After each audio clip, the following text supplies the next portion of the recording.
We live in a world overflowing with conspiracy theories.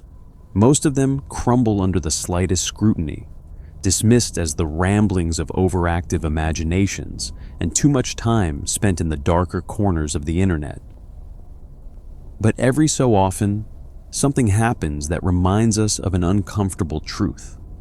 Sometimes, the so-called conspiracy theorists were right all along. Tonight, we're going to explore some of the most chilling examples of conspiracies that were once laughed off, ridiculed, and buried, only to be dragged into the light by brave whistleblowers, dogged journalists, and the slow-grinding release of classified documents. It was the early 1930s in rural Alabama, deep in the heart of Macon County, where the red clay roads wound past cotton fields and wooden shacks with sagging porches. This was the Deep South during the Great Depression, and for the black sharecroppers who worked the land, life was already impossibly hard. Poverty was generational, medical care was a luxury most had never experienced, and trust in outsiders was something earned only through years of consistent action, not promises. So when representatives from the United States Public Health Service showed up in 1932, offering free medical examinations, free meals, and even burial insurance, many of the local men saw it as an unexpected blessing. They were told that they were being treated for something called bad blood, a common local term that could describe anything from anemia to fatigue to syphilis. The men were grateful. For the first time in their lives, government officials seemed to care about their health. They lined up willingly, rolled up their sleeves, and trusted the doctors with white coats and clipboards who had come to their community with what appeared to be generosity. What those men did not know, what they could not have possibly imagined, was that the United States government had no intention of treating them for anything. The program was called the Tuskegee Study of Untreated Syphilis in the Negro Male, and it was designed from the very beginning as an observation experiment. The Public Health Service, in collaboration with the Tuskegee Institute, a historically black university, enrolled roughly 600 black men into the study. Of those, 399 had latent syphilis. The remaining 201 did not have the disease and served as the control group. None of them were ever told the truth about their diagnoses. The stated goal of the study was to document the natural progression of syphilis when left completely untreated, all the way through to death and autopsy. The researchers wanted to watch the disease ravage these men's bodies, stage by stage, from the spirochete burrowing deeper into the organs, to the eventual breakdown of the cardiovascular system, the nervous system, and the brain.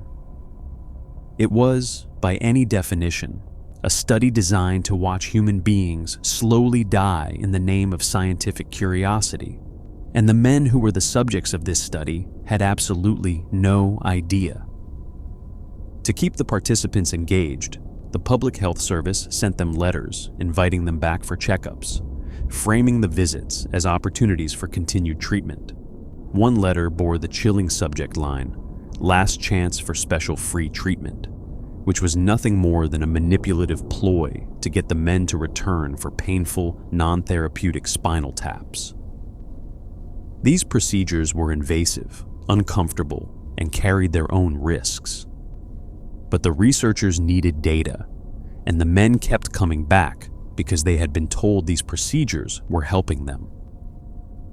By the mid-1940s, penicillin had been established as a reliable and effective cure for syphilis. It was widely available, inexpensive, and could have saved every single man in that study who was still alive and suffering. But the researchers made a deliberate, calculated decision to withhold the cure. They reasoned that treating the men would ruin the experiment. They needed to see what untreated syphilis did to the human body, and they couldn't do that if the subjects were suddenly cured. So they watched, and they took notes, and the men continued to deteriorate. The researchers didn't just passively withhold penicillin from the study participants. They actively prevented the men from seeking treatment elsewhere. When some of the men tried to get help at other clinics, the Public Health Service intervened, informing local doctors that these men were part of a government study and were not to be treated. The participants were effectively sealed inside a medical prison they couldn't see, trapped by a system that smiled at them while it counted the days until their deaths. For 40 years this continued. 40 years of lies, of manipulated trust, of human beings treated as expendable data points in a government spreadsheet. 40 years during which researchers published their findings in respected medical journals, and not once did a single colleague in the medical community object or blow the whistle. By the time the study was finally exposed by journalist Jean Heller of the Associated Press in July of 1972, the damage was catastrophic. 28 of the participants had died directly from syphilis. 100 more had died from complications related to the disease. At least 40 of the men's wives had been infected, and 19 children had been born with congenital syphilis, carrying the scars of their father's betrayal into the world with them. The public reaction was one of horror and outrage, and it should have been. For decades, the study had been hiding in plain sight. The researchers had published their clinical findings in respected medical journals on multiple occasions, beginning in 1936, and at no point had a single colleague in the broader medical community raised a meaningful ethical objection. 15 journal articles detailing the results of the study were published over the course of its 40-year span, and each one laid out the methodology clearly enough for any reader to understand that treatment was being deliberately withheld from gravely ill men. The silence of the medical establishment during those decades is almost as damning as the actions of the researchers themselves. A class action lawsuit was filed on behalf of the participants and their families, resulting in a $10 million out-of-court settlement in 1974. New protections were put in place, including the establishment of institutional review boards designed to prevent future ethical abuses in research involving human subjects. But it wasn't until 1997, a full quarter of a century after the study was exposed, that President Bill Clinton issued a formal presidential apology. Standing in the East Room of the White House with the handful of surviving participants, Clinton acknowledged that what the government had done was deeply, profoundly, and morally wrong. He called the study shameful and racist, and pledged that the federal government would work to rebuild the trust that had been so thoroughly betrayed. Herman Shaw, one of the surviving participants, spoke at the ceremony. He was 94 years old. He had spent most of his adult life as an unwitting subject in a government experiment that treated him as disposable. The last surviving participant of the Tuskegee study died in January of 2004. The last widow receiving health benefits through the program established to provide care for the families died in January of 2009. But the legacy of that experiment lives on in ways that are still being felt today, particularly in the deep and understandable mistrust of the medical establishment that persists within the Black community. Researchers have estimated that the revelation of the Tuskegee study reduced the life expectancy of Black men by up to 1.4 years, not because of the direct effects of the study itself, but because of the erosion of trust in medicine that it caused, leading to decreased participation in preventive care and clinical trials. The ghosts of Tuskegee are still with us, still shaping the relationship between Black Americans and the healthcare system, still reminding us of what happens when those in power decide that certain lives are worth less than the data they can produce. And if you think the Tuskegee experiment represented the outer limits of what the United States government was willing to do to its own citizens in the name of science, you would be wrong. Because while those men in Alabama were still being quietly observed and denied treatment, another branch of the government was conducting experiments so bizarre, so disturbing, and so far beyond the boundaries of ethical behavior that they sound like the plot of a dystopian novel.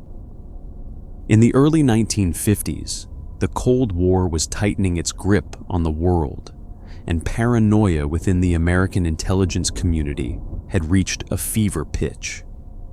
American prisoners of war were returning from Korea behaving strangely, making statements that sounded rehearsed, parroting communist propaganda with a conviction that terrified their handlers. The military and intelligence officials who debriefed these men became convinced that the communist powers had discovered a method of controlling the human mind, a technique so advanced and so sinister that it could strip a person of their free will entirely. The concept of brainwashing entered the American consciousness, and it terrified the people in power. Allen Dulles, who had just become the first civilian director of the Central Intelligence Agency, was obsessed with the idea.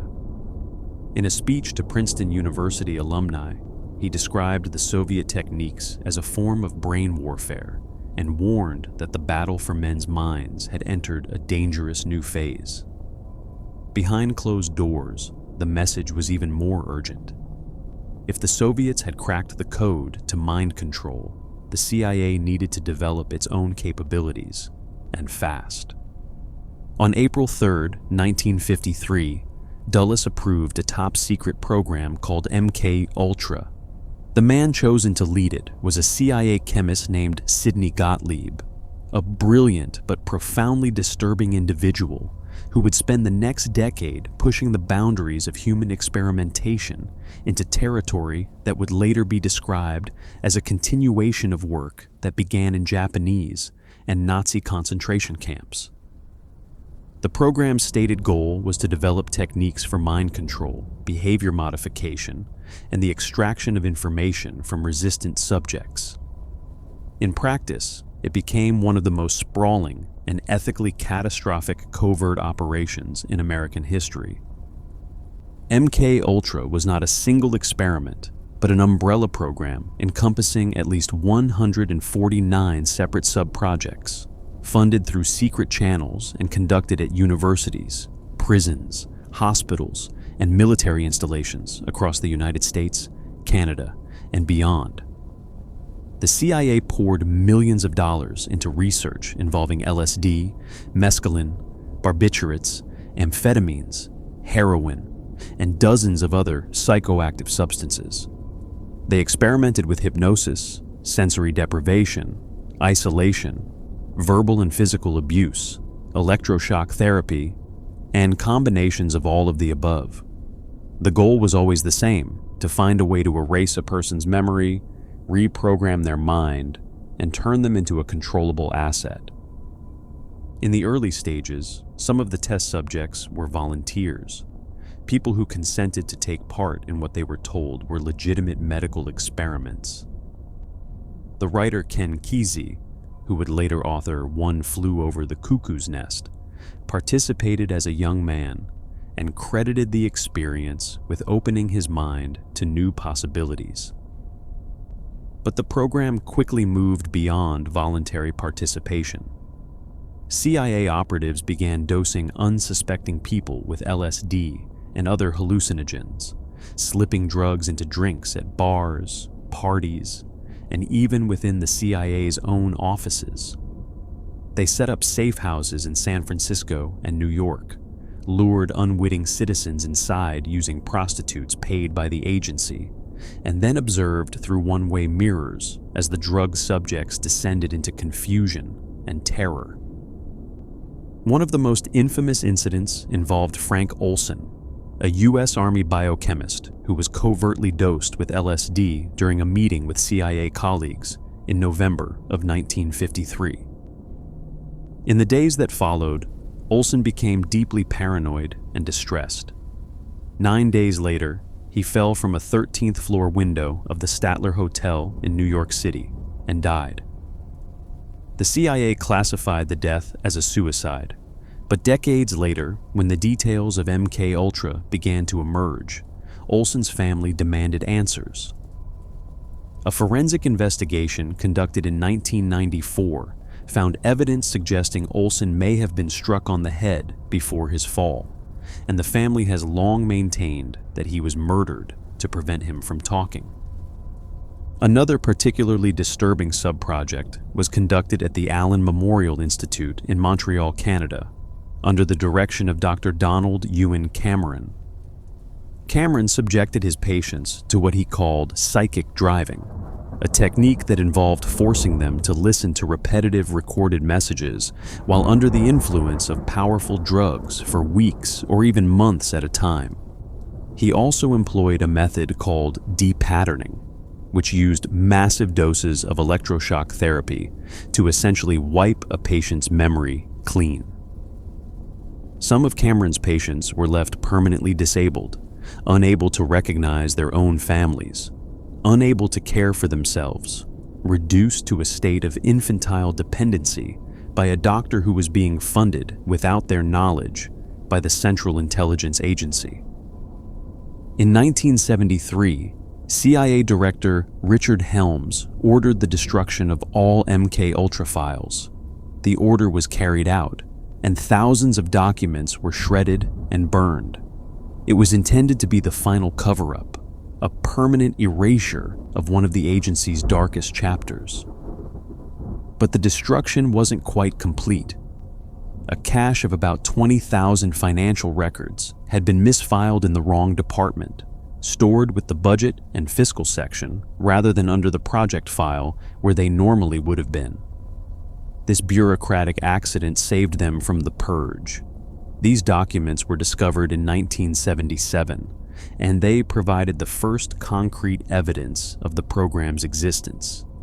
Among the program's unwitting victims was a man who would later become one of America's most notorious criminals. James Whitey Bulger, the Boston mob boss who was then a young inmate at the Atlanta Federal Penitentiary, was subjected to LSD experiments as part of a sub-project running at the prison. Bulger had volunteered for what he believed was a medical research program, enticed by the promise of reduced time on his sentence. Instead, he was given LSD on a regular basis and subjected to intense psychological observation. Bulger later wrote about the experience, describing it as profoundly traumatic. He said he thought he was going insane, that the hallucinations were terrifying, and that the experience left permanent scars on his psyche. Years later, when Bulger came to understand what had actually been done to him, he was furious. He told friends that the government had committed a crime against him that was worse than anything he had done to end up in prison in the first place, and he reportedly expressed a desire to find the doctor who had overseen the experiment and make him pay. Congressional hearings followed the discovery of the surviving documents, led by Senator Edward Kennedy, but the witnesses who appeared before the committee were evasive, claiming they couldn't remember details or that the relevant information had been destroyed. Sidney Gottlieb himself testified, but revealed almost nothing of substance. He would later dismiss his entire career running MKUltra as useless, a strange assessment from a man who had spent years destroying the minds of countless innocent people. To this day, MKUltra remains one of the most disturbing proven conspiracies in American history, a reminder that the government's appetite for control over human behavior led it to commit acts of extraordinary cruelty against people who had no idea they were being used as laboratory animals. But the CIA's willingness to recruit morally compromised individuals didn't begin with MKUltra.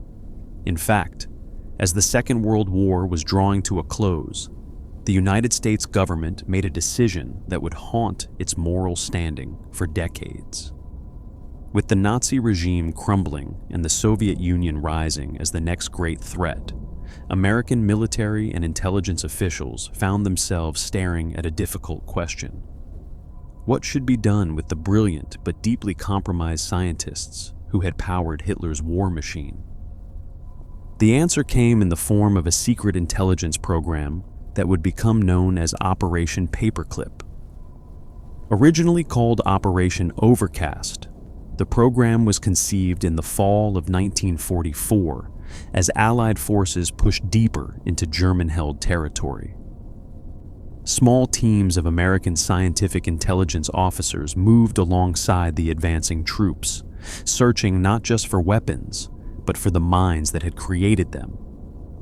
What they discovered astounded and terrified them in equal measure. The Nazis had developed an arsenal of weapons and technologies that the Allies hadn't even known existed, including advanced nerve agents, biological weapons, jet propulsion systems, and most critically, the V-2 rocket, the world's first long-range guided ballistic missile. The Joint Intelligence Objectives Agency, formed specifically for this purpose, was tasked with identifying, recruiting, and relocating German scientists and engineers to the United States. The program eventually brought roughly 1,600 scientists and their families to American soil, where they were quietly absorbed into military research programs, defense contractors, and eventually the civilian space program. The contributions these men made to American science were significant. Wernher von Braun, the technical director of Germany's V-2 rocket program at Peenemünde, became the most famous of the Paperclip recruits and eventually rose to direct NASA's Marshall Space Flight Center, where he led the development of the Saturn V rocket that carried American astronauts to the moon. But here's where the story becomes deeply uncomfortable. President Harry Truman explicitly forbade the program from recruiting any scientists who were members of the Nazi Party or active supporters of the regime. It was a clear moral line, and on paper, it seemed reasonable. In practice, however, officials within the GOA and the Office of Strategic Services, the precursor to the CIA, simply ignored the directive.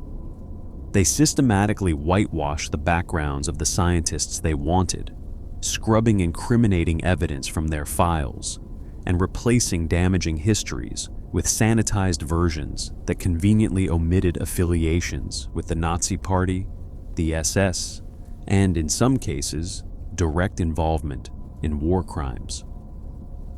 Von Braun himself had been a member of the Nazi Party since 1937 and an SS officer since 1940.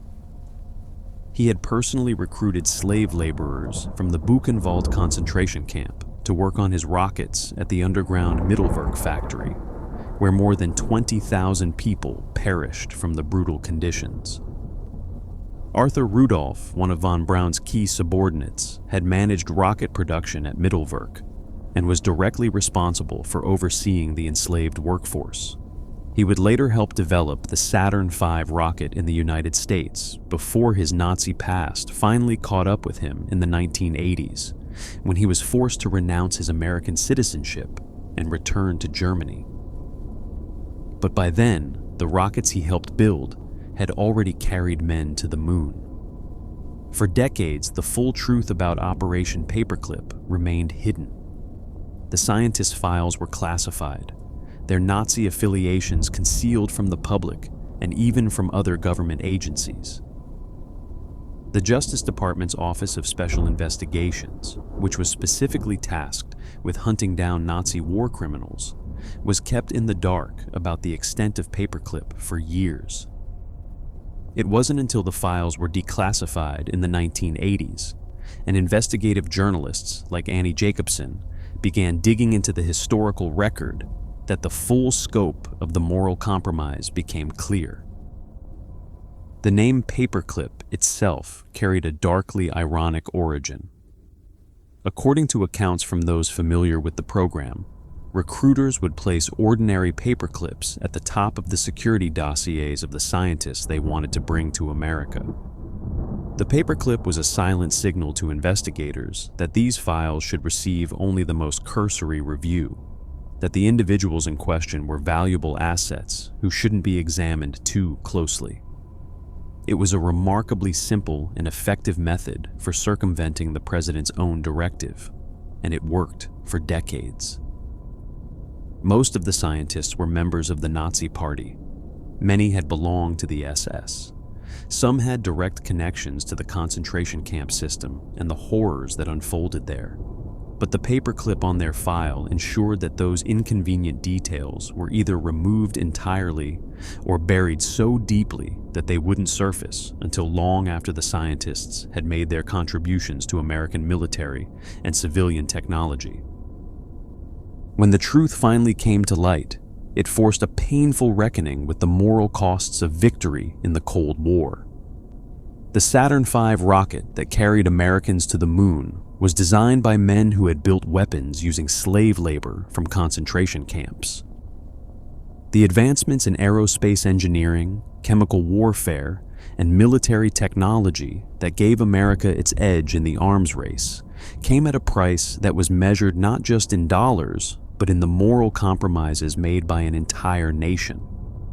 The debate over whether Operation Paperclip was a necessary evil or a moral catastrophe continues to this day, and it remains one of the most compelling examples of a conspiracy theory that turned out to be true in ways that were far more troubling than anyone had imagined.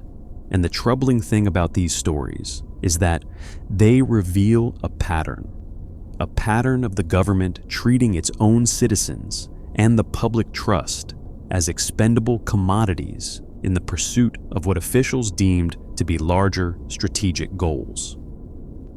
Nowhere is that pattern more chillingly illustrated than in what the FBI was doing domestically during the same era.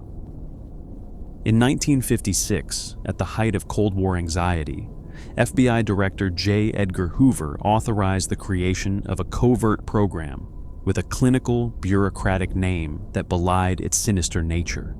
It was called COINTELPRO, short for Counterintelligence Program, and its stated objective was to disrupt the activities of the Communist Party of the United States.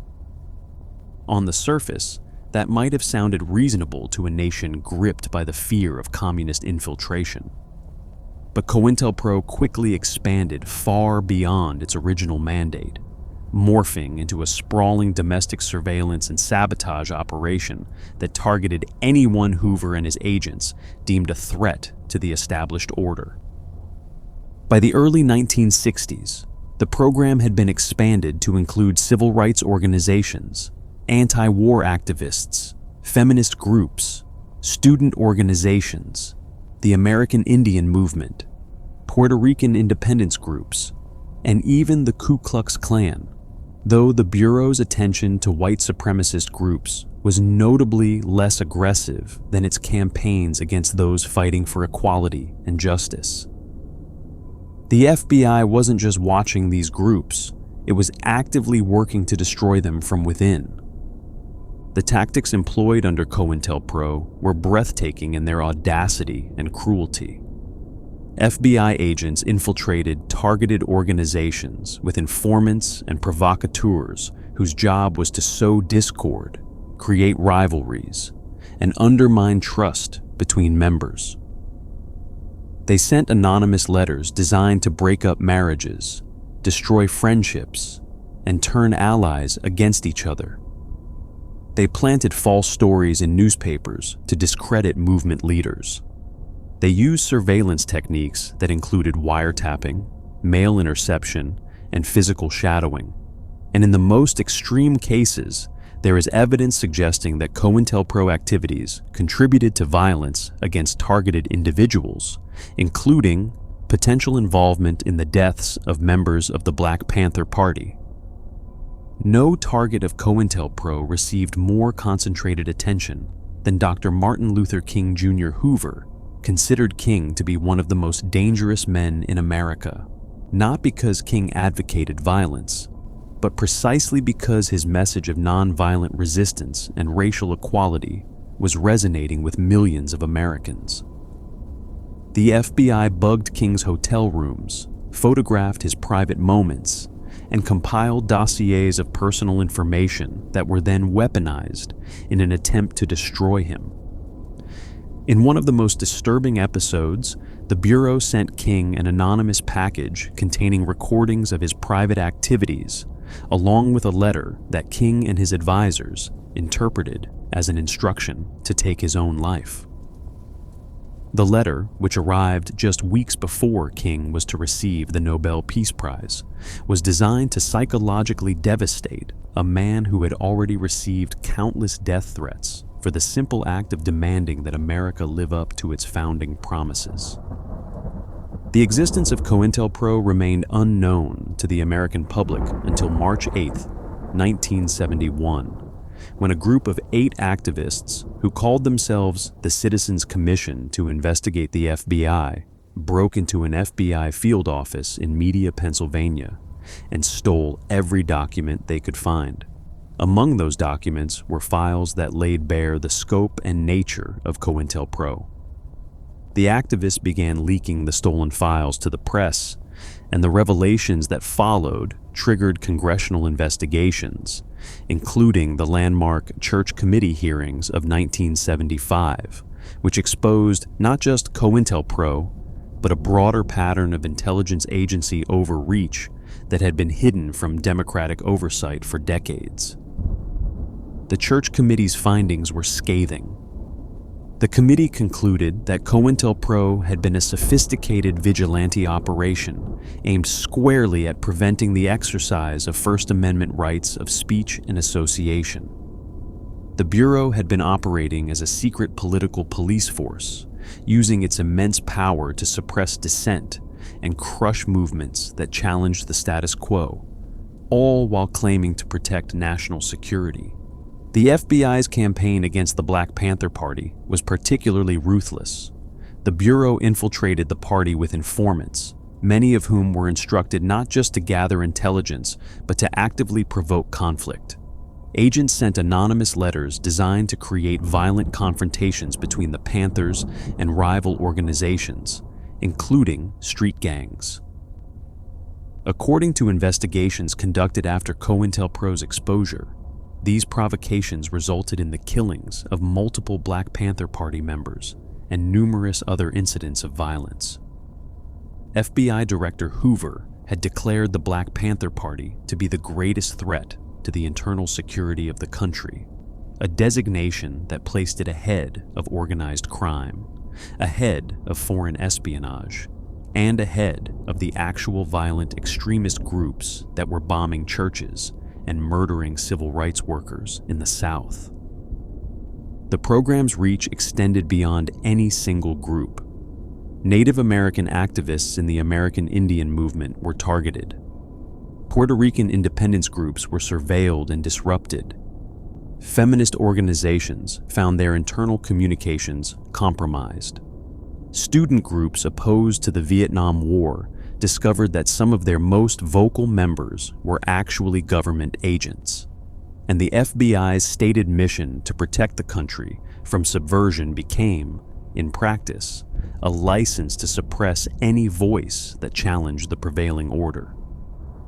The fact that COINTELPRO operated in total secrecy for 15 years, hidden from Congress, hidden from the courts, and hidden from the American people, is itself a testament to the ease with which democratic safeguards can be circumvented when the people sworn to uphold them decide that their own judgment supersedes the Constitution. And if the FBI was willing to go to those lengths at home, it should come as no surprise that the government was willing to manipulate the truth on the international stage as well. In August of 1964, the United States was poised on the edge of a war that would define a generation and cost the lives of over 58,000 American soldiers and millions of Vietnamese civilians. But the war in Vietnam didn't begin with an honest debate or a clear-eyed assessment of the situation in Southeast Asia. It began with a lie. On August 2, 1964, the USS Maddox, an American destroyer conducting signals intelligence operations in the Gulf of Tonkin off the coast of North Vietnam, was approached by 3 North Vietnamese torpedo boats. An engagement followed, shots were exchanged, and the Maddox sustained no serious damage. The incident was real, though what the American public was never told was that the Maddox had been operating in close proximity to areas where covert American-backed raids against North Vietnamese targets had occurred just days earlier. The North Vietnamese likely believed the destroyer was directly connected to those raids, making their response, if not justified, at least understandable. But it was what happened 2 days later that changed the course of history. On the night of August 4th, the Maddox and a second destroyer, the Turner Joy, reported they were under attack again. Radar contacts appeared and vanished. Sonar operators reported torpedo wakes. The ships opened fire into the dark waters. But even as the reports were being transmitted, doubt crept in almost immediately. The ship's commander, Captain John Herrick, sent a message up the chain of command expressing uncertainty about what had actually occurred, noting that freak weather effects on radar, overeager sonar men, and no actual visual sightings of enemy vessels cast serious doubt on whether an attack had taken place at all. That message was ignored. President Lyndon Johnson and Secretary of Defense Robert McNamara treated the initial, unverified reports as ironclad evidence and moved rapidly to capitalize on the situation. Within hours, Johnson ordered retaliatory airstrikes against North Vietnamese naval bases. 2 days later, Congress passed the Gulf of Tonkin resolution by a nearly unanimous vote, with only 2 senators, Wayne Morse of Oregon and Ernest Gruning of Alaska, casting dissenting votes. The resolution gave the president virtually unlimited authority to escalate military operations in Southeast Asia, and it became the legal foundation upon which the Vietnam War was waged. For years, officials maintained that the second attack was real, even as evidence mounted to the contrary. It wasn't until decades later that the full truth emerged. In the 2003 documentary, The Fog of War, former Secretary of Defense Robert McNamara himself admitted that the second attack had never happened. When McNamara met with former North Vietnamese General Vo Nguyen Giap in 1995, he asked directly what had occurred on August 4, 1964. Giap's response was devastating in its simplicity. He said that absolutely nothing had happened that night. The attack was imaginary, and in 2005, a declassified internal study from the National Security Agency confirmed it. The NSA's own historian concluded that the second attack had never taken place, and that intelligence had been deliberately skewed to create the impression that it had. That revelation is chilling enough on its own. But it becomes even more disturbing when you consider that just 2 years before the Gulf of Tonkin incident, the highest-ranking military officials in the United States had drafted a plan that would have made the manufactured attack look restrained by comparison.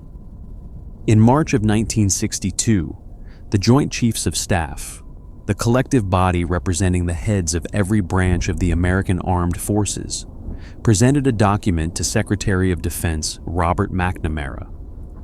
The document was titled Justification for U.S. Military Intervention in Cuba, and it contained a menu of proposed operations that, even by the standards of Cold War intrigue, were astonishing in their brazenness.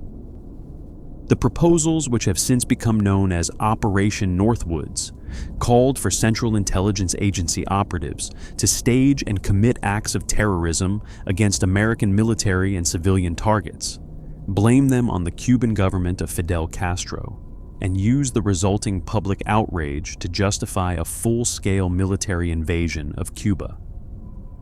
The specific scenarios outlined in the document read like a blueprint for state-sponsored terror.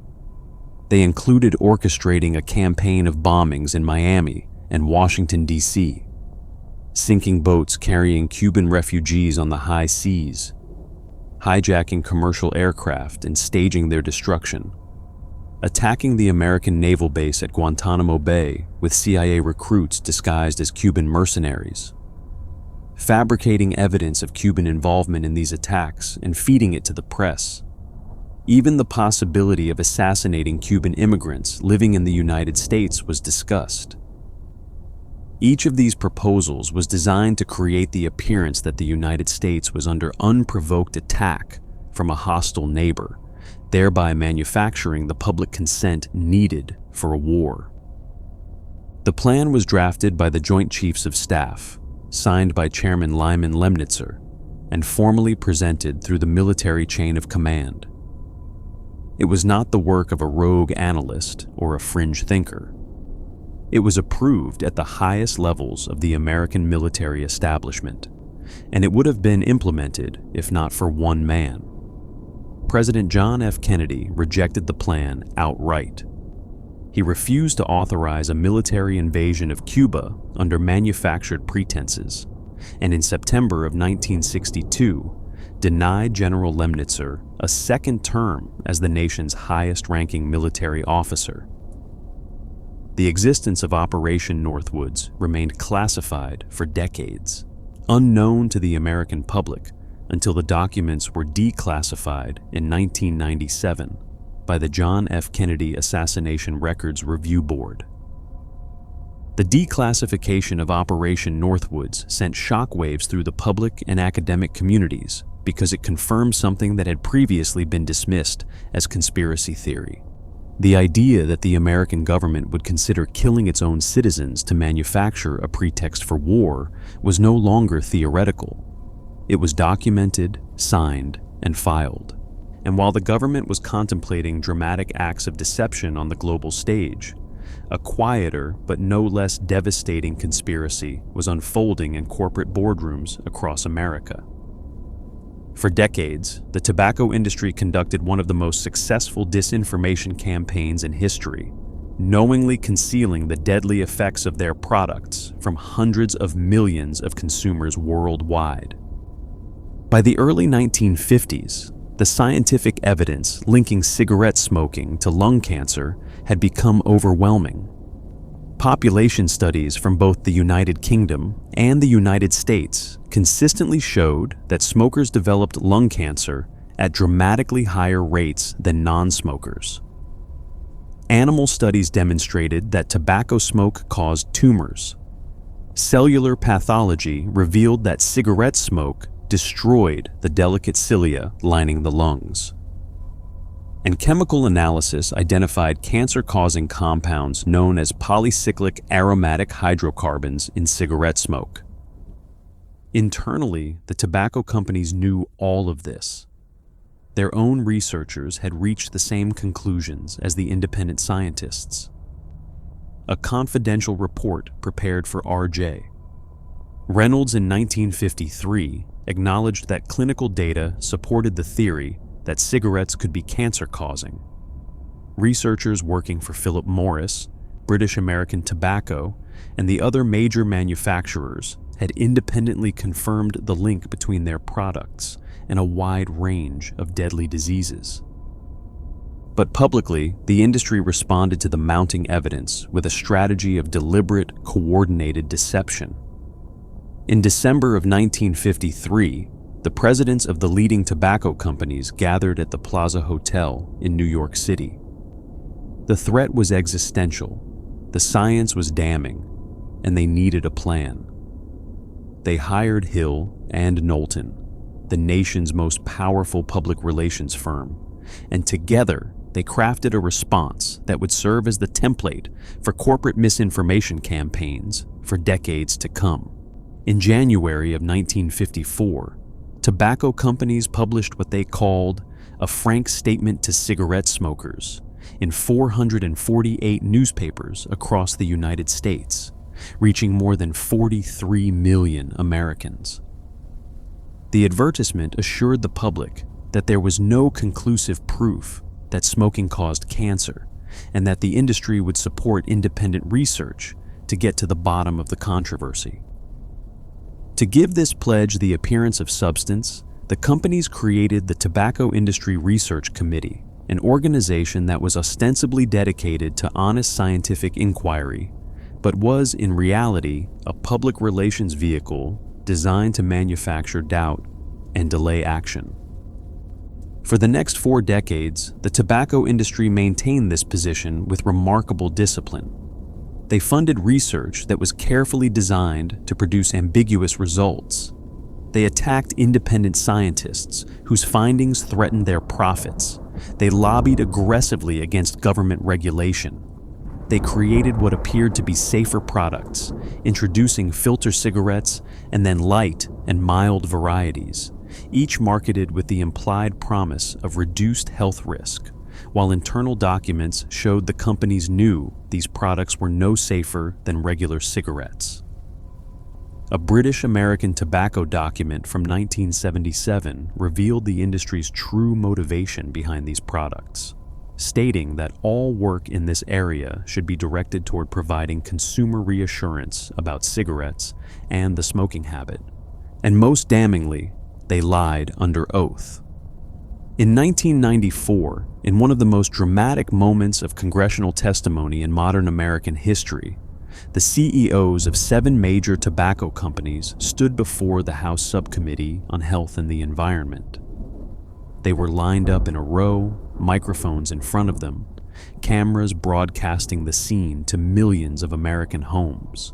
One by one, each CEO was asked the same question. Did they believe that nicotine was addictive? And one by one, each man swore under oath that he did not. The sight of those 7 executives, each worth millions, each representing an industry that generated billions in annual revenue, each looking directly into the camera and denying a fact that their own internal research had confirmed decades earlier, became an iconic image of corporate deception. A document from British American Tobacco dating back to 1963 stated plainly that nicotine was addictive and that the company was essentially in the business of selling an addictive drug. Another internal memo from a BAT subsidiary, written in 1969, laid out the industry's strategic philosophy in language that was breathtaking in its cynicism. The memo stated that doubt was their product, because manufacturing uncertainty was the best means of competing with the body of scientific fact that existed in the minds of the public. This wasn't the language of honest businessmen grappling with a complex scientific question. This was the language of people who knew exactly what they were doing and had decided that profit was worth more than human life. The conspiracy began to unravel in the mid-1990s when internal industry documents were leaked by whistleblowers and obtained through litigation. In 1998, the United States government won a landmark lawsuit against the major tobacco companies, resulting in the public disclosure of 30 million pages of internal documents. These documents revealed, in the industry's own words, the full scope of the deception. They showed that the companies had known about the cancer link since the 1950s, that they had deliberately concealed evidence of the addictive nature of nicotine, and that they had spent decades systematically undermining public health research to protect their profits. A federal judge later found that the tobacco companies had engaged in a conspiracy to mislead consumers about the risks of smoking, a conspiracy that had been sustained for more than 40 years. By the time the truth came out, the human toll was staggering. Cigarette smoking had become the leading preventable cause of death in the United States, killing more than 480,000 Americans every year. Worldwide, the number was even more horrifying. with tobacco-related diseases claiming millions of lives annually. The tobacco industry's disinformation campaign had succeeded in delaying meaningful public health action for decades, and the bodies left in its wake are beyond counting. And if the idea of a government or corporation lying to the public about matters of life and death feels like something from a more cynical era, consider what was revealed in 2013, when a young intelligence contractor named Edward Snowden walked into a Hong Kong hotel room and handed a collection of journalists the most explosive cache of classified documents in American history. For years, privacy advocates and civil liberties organizations had warned that the United States government was conducting mass surveillance on its own citizens. They pointed to the expansion of government surveillance powers after the September 11th attacks, including the passage of the Patriot Act, which dramatically broadened the authority of intelligence agencies to collect data on American citizens. They warned that the National Security Agency, the largest and most secretive intelligence agency in the country, was building a surveillance apparatus of unprecedented scale and reach. But without concrete evidence, these warnings were largely dismissed by the mainstream as the paranoid fantasies of people who didn't understand the necessities of national security in the post-9/11 world. Edward Snowden changed all of that. Working as a systems administrator for the defense contractor Booz Allen Hamilton at an NSA facility in Hawaii, Snowden had access to some of the agency's most closely guarded secrets. What he found horrified him. The NSA was not simply conducting targeted surveillance of suspected terrorists or foreign intelligence operatives. It was running vast, industrial-scale data collection programs that swept up the personal communications of millions of ordinary Americans and billions of people worldwide. The moment that crystallized Snowden's decision to act came on March 12, 2013, when he watched Director of National Intelligence James Clapper testify before a Senate committee. Senator Ron Wyden asked Clapper directly whether the NSA collected any type of data on millions of Americans. Clapper paused, rubbed his forehead, and answered, not wittingly. Snowden knew from his work that this was a lie. He had seen the programs. He had seen the scope of the collection. And watching the nation's top intelligence official deceive Congress on live television was, for Snowden, the final straw. 3 days later, he quit his job and applied for a new position where he would have access to even more classified material he intended to copy and share with journalists who would bring the truth to the world. The first bombshell came on June 5, 2013, when The Guardian published a top-secret court order showing that the NSA had been collecting the phone records of every single Verizon subscriber in the United States, more than 120 million people. The order, issued by the Foreign Intelligence Surveillance Court, required Verizon to hand over metadata on all domestic calls, including the numbers of both parties, the location of the callers, the time, and the duration of every call. The following day, both The Guardian and The Washington Post revealed the existence of PRISM, a program that gave the NSA access to the servers of 9 of the world's largest technology companies, including Microsoft, Google, Facebook, Apple, Yahoo, and Skype. Through PRISM, the NSA could collect emails, video chats, photographs, file transfers, social networking details, and essentially any form of digital communication. The revelations continued for months. Snowden's documents exposed a constellation of surveillance programs with cryptic names. There was XKeyscore, a search engine that allowed NSA analysts to search through the vast pools of data collected by PRISM and other programs, essentially a Google for spying that could pull up anyone's online activity in real time. There was Tempora, a program operated by Britain's GCHQ that intercepted data directly from undersea fiber optic cables. There was Muscular, a joint NSA-GCHQ operation that allegedly collected twice as much data per day as PRISM by hacking directly into the data links between tech companies' private data centers. Perhaps the most damning moment came when the public learned that Director of National Intelligence James Clapper had been asked directly by Senator Ron Wyden in a public congressional hearing whether the NSA was collecting any type of data on millions of Americans. Clapper had responded by saying, "Not wittingly," a statement that Snowden's documents proved to be categorically false. The revelation that the nation's top intelligence official had lied under oath to Congress about the scope of domestic surveillance shattered whatever remaining trust the public had in the system of oversight that was supposed to prevent exactly this kind of abuse.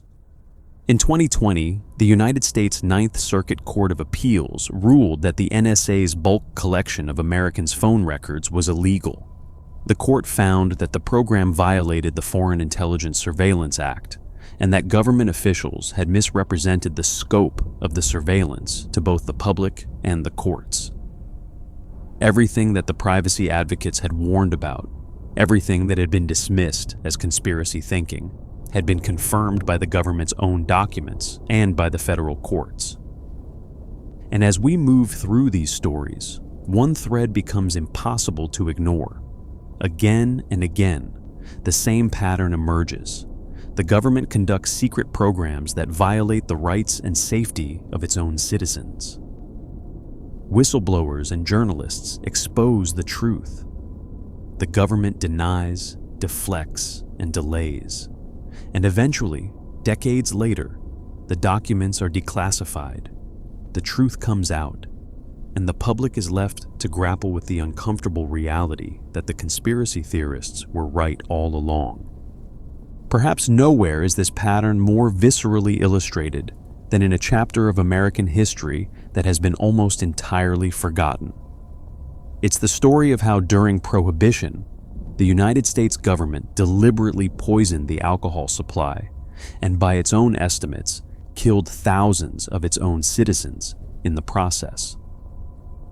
When the 18th Amendment went into effect on January 17, 1920, banning the manufacture, sale, and transportation of alcoholic beverages, the government expected compliance. What they got instead was mass defiance. Speakeasies opened by the thousands. Bootleggers built empires. Organized crime flourished. And ordinary Americans continued to drink, often more heavily than they had before the ban. The government's noble experiment was failing spectacularly, and officials were desperate for new enforcement strategies. One of the primary sources of illegal alcohol during Prohibition was industrial alcohol, the kind used in manufacturing everything from paint to perfume. Bootleggers stole or purchased industrial alcohol in massive quantities and hired chemists to redistill it, removing the toxic additives that were already required by law to make it undrinkable. The process wasn't perfect, and people did get sick and die from poorly purified bathtub gin. But bootlegger chemists became increasingly skilled at their craft, and the flow of drinkable liquor continued unabated.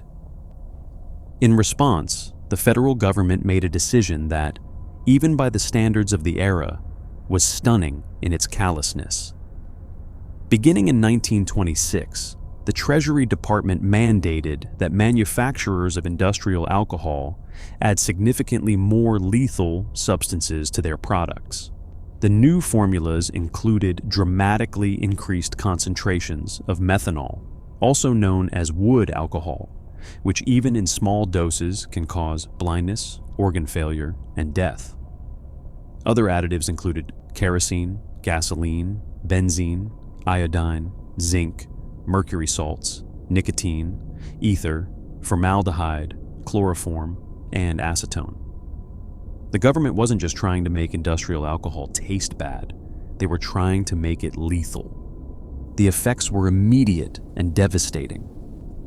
On Christmas Eve of 1926, the emergency room at Bellevue Hospital in New York City began filling with patients suffering from acute alcohol poisoning. One man arrived hallucinating that Santa Claus was chasing him with a baseball bat. He was dead before midnight. By the end of Christmas Day, the hospital had treated more than 60 patients and counted 8 dead. Within the next 2 days, another 23 people died in the city from the poisoned liquor. In New York alone that year, 1,200 people were sickened by poisoned alcohol, and 400 of them died. The following year, the death toll in the city climbed to 700. Charles Norris, the chief medical examiner of New York City, became one of the most outspoken critics of the program. He described it as our national experiment in extermination and argued passionately that the government was committing murder by knowingly poisoning products that it knew would end up in the hands of drinkers. Norris spent years compiling data on alcohol-related deaths, documenting the direct connection between the government's denaturing program and the mounting body count. He became a thorn in the side of Prohibition advocates, presenting his findings to anyone who would listen and pushing for an end to the lethal formulas. Senator James Reed of Missouri declared that only someone possessing the instincts of a wild beast would desire to kill a man simply for taking a drink. Anti-prohibition legislators pushed hard for changes, arguing that the government had essentially declared chemical warfare on its own citizens. But the dry lobby, fueled by moral conviction and political power, held firm. They argued that anyone who drank illegally was choosing to take that risk, and that the government bore no responsibility for the consequences of breaking the law. But the government's response was chilling in its indifference. Seymour Loman, the Assistant Secretary of the Treasury in charge of prohibition enforcement, told the public that the people dying from poisoned alcohol were simply dying off fast from poison hooch, and suggested that if the result was a sober America, then a good job would have been done. The Chicago Tribune editorialized in 1927 that normally no American government would engage in such business, and that it was only in the curious fanaticism of prohibition that any means, however barbarous, were considered justified. And yet the program continued year after year, Christmas after Christmas, with the body count climbing steadily while officials shrugged and pointed to the law. The story of bootlegger chemists and federal poisoners played out like an arms race, with each side escalating in turn. The bootleggers would hire skilled chemists who could remove the lethal additives, and the government would respond by mandating even deadlier formulas that were harder to neutralize. Formula after formula was introduced, tested, and in many cases, cracked by the illicit distillers. But each iteration claimed more lives in the interim, especially among the poor, who were least likely to have access to well-connected bootleggers with competent chemists on their payroll. The wealthy could afford quality smuggled liquor from Canada or Europe. The poor drank whatever they could get and paid the price. The program continued unabated until the 18th Amendment was repealed in December of 1933. By that time, estimates suggest that at least 10,000 Americans had died as a direct result of the government's poisoning program, though some historians believe the true number may have been significantly higher, with one estimate suggesting that up to 50,000 people may have died or been permanently disabled by poisoned alcohol during the Prohibition era. Tens of thousands of additional victims were left blind, paralyzed, or suffering from permanent neurological damage. When Prohibition ended and legal alcohol once again became available, the poisoning program was quietly abandoned, and the entire episode faded from public memory. Today, most Americans have never heard of the chemists' war of Prohibition, just as most have never heard the full story behind Tuskegee, or MKUltra, or COINTELPRO, or any of the other verified conspiracies we've explored tonight. These aren't the fever dreams of internet conspiracy theorists. They are documented, verified, and in many cases admitted to by the very institutions that carried them out. The lesson here is not that every conspiracy theory is true. The vast majority of them aren't. But the lesson is that powerful institutions, whether governments or corporations, are capable of extraordinary deception when they believe the stakes are high enough. They are capable of treating human lives as expendable, of lying with a straight face to the people they are supposed to serve, and of hiding the truth for decades until the passage of time makes the consequences more manageable. And perhaps the most unsettling lesson of all is that these conspiracies didn't succeed because the people involved were criminal masterminds operating in the shadows. They succeeded because ordinary people trusted the institutions that were supposed to protect them, and those institutions betrayed that trust in the most fundamental way possible. If you found this journey through history as haunting as I did, consider hitting that subscribe button so you don't miss any of our upcoming explorations into the mysteries, secrets, and untold stories that shape the world we live in. And if you're already a subscriber, tap that like button to help others find this channel. Thank you for listening, and as always, sleep well.